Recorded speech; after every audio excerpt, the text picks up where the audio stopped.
Good afternoon and welcome to City TV with myself, Millie. I'm lucky enough to be joined here today by the wonderful Tom Chambers and Summer Strallen. With Tom best known for his Strictly Come Dancing victory and Summer for her astounding performance in the world of theatre, we are lucky enough to get a sneak peek into their up-and-coming show of the old-time classic, Top Hat. Thank you for taking the time out to join us here today. How are you both? Very good, thank you. Very excited. Good. Yep, are you enjoying the hub, specifically the theatre? Oh my goodness, it's so amazing. I can't get over the facility. It's just unbelievable, especially like this place here as well. It's wonderful, and having the flies and everything in the theatre is wonderful. I see you have a little go of dancing, tap dancing there. You're pretty amazing. Yes, I hope we haven't damaged your floor, actually. Because, we always do that wherever we go. It's alright, we'll just send you the bill. It's fine. Oh, really? Yeah, it's fine, don't worry. I got to sit down and The producer can have that. Yeah. It's alright, we'll get on to it, don't worry. Okay, that's good. Now, a little birdie tells me that the both of you are the leading roles in the 1935 classic Top Hat. We are, yes. Now, tell me a little bit how that opportunity came around. Well, for Summer, it was a no-brainer. Olivier nominated 3 times, I think, West End star.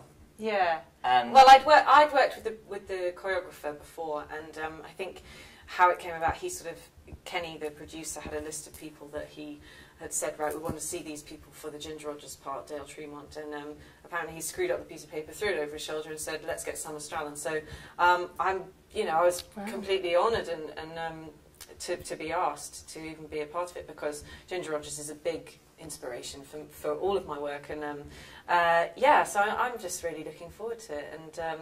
And with Tom, I actually asked to meet Tom before I said yes to doing anything, and he was perfect. I think that's wise, yeah. So, very wise. Yeah, I was on good behaviour, actually. The first time, I think I was, acting fairly normal. It was a good day. Oh, was it? Yeah, it's changed since then. Yeah. Only kidding. So what was your first reaction when you first got the news that you were playing the big roles? Well, I was just totally, excited and daunted at the same time. But again, as I say, like, I wanted to meet Tom because it's it really is about the 2 leads. You have to have a great dynamic with the person that you're acting opposite, and we just sort of got on straight away. But it's vital that you have a kind of a naturally fairly good chemistry. If you're going to be working with someone for a lengthy period of time, you want to be able to get on as close to being siblings as possible, really. And so it does help that we... Yeah, and a support network. And I mean, Tom, I saw Tom's work that he did this YouTube video of a section that Fred Astaire did in Damsels in Distress, which is with a drum kit. Yeah. And I thought he's the perfect person to play Fred opposite my Ginger. So, yeah, I think actually that was probably my audition, was going back to the heart, how you got it or something. It was probably, I was lucky enough that I'd had the opportunity of the Saturday night dancing show, and therefore for me the bigger picture was trying to get people interested in bringing this kind of style era 1930s Hollywood musical to a wider audience and younger generation. And luckily for me, the producer, he'd obviously been working in the background, hoping to one day get the rights, 'cause it's quite exclusive. I mean, it really is a world premiere, and we're blessed that we are like. Do you remember the advert from the lottery? The golden hand coming out. So it's you. Yes. Well, it sort of feels a little bit like that. Oh, wow. Because as Tom says, it's a world premiere. It's never been done on the stage before, and it's partly due to the fact that the Irving Berlin's daughters are still alive. Irving Berlin, who wrote it, they didn't want to give the rights to anybody just willy-nilly, because it was one of RKO's biggest film. I think it made the $3 million, I believe. Fred Astaire and Ginger Rogers in the day in that time. So a lot of people had come to them and said, we want to do this version of Top Hat, and Kenny Wax, the producer, gave a good case, put a good case.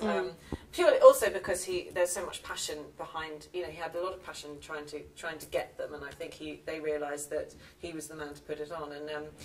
And now that sort of has to filter through. And Tom being a big Fred Astaire fan, and me being a big Ginger Rogers fan, we just want it to be as spectacular as we possibly can, which it will be, because we are doing.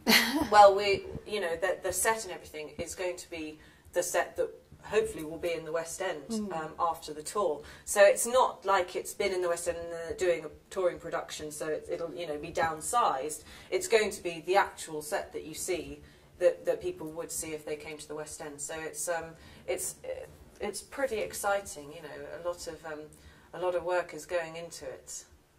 Yeah, as you've touched on the fact that big, you know, Ginger Rogers and Fred Astaire, you know, they're huge, you know, they're well known for their dancing and stuff. Do you feel the pressure's on to do it justification? Or? Well, I mean, as I said before, I do take a lot of inspiration from Ginger Rogers. I think she's absolutely amazing, and the way, and Fred Astaire as well. I mean, although he's a man, he's still, just in his performance, just lots of things. And a man. I think that the best thing that we want to get really is the same sort of chemistry that they had. You know, they moved when they moved. They looked like they were floating across the floor, and that's what we want to try and bring to it. It's yes, it's a great honour, but also a slightly daunting responsibility that we are going to be kind of at the head of the ship with such a brilliant cast of people. I mean, we've got there are kind of 6 principals, and then we've got a really wonderful assembly of 25 dancers. 25 ensemble, yes, and then there's 6 principals. So there's and the orchestra, 15 in the pit, as it were. So it's a huge kind of spectacular. Yeah. Normally, you're lucky if you get one medium in its entirety of being a great play or a great dance show or musical, and this is all 3 under one roof. So for an audience point of view, it should be like immensely entertaining. Now, as you've already said, this is the first time Top Hat is being shown on stage. Has it been difficult to transform the production from the big TV screen to obviously the open stage? Well, it's been adapted. You know, we've got about, I think it's about 50-50 of the original script. With some new things. We've tried to sort of keep as much of the film as possible, because it is a sort of ode to that.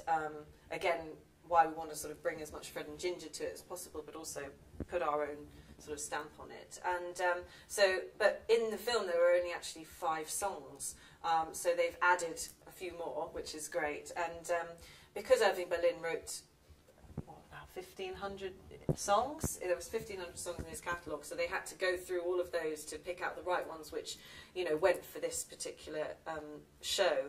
And, you know, everyone sort of knows in the back of their mind different Irving Berlin songs, but they wouldn't know that they were written by him. And so, you know, like Let's Face the Music and Dance is a perfect example. I mean, I think everybody would know that song, even down to little children, you know. So, so we're kind of trying to bring people's knowledge up, so to speak, and know that that's where they actually originated. And yeah, I mean, the dancing and the costumes and everything, we hope to be as spectacular as in the film. Yes.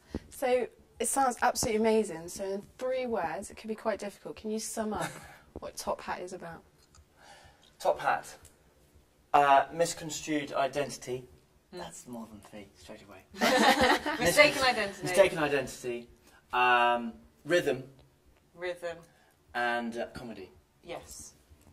Ish. I would throw romantic in there as well. Yeah, I would agree with that. Yeah. Wait. I mean, it is, it goes without saying. It is not French. No, they're not in France. It's based in London and in Venice. So there is a comedy character. There is a caricature of Bedini. Bedini, Italiano. Eh? Yeah. I'm just got to cover for the other guys in case one goes ill. Okay, right, okay. Well, thank you ever so much for joining us here today. It's been an absolute pleasure. All right. Thank you. Well, thank you very much for joining us as well here today. You've certainly created a buzz around the place. It's been a pleasure. Thanks from all of us here at City TV, and we hope you have a good afternoon.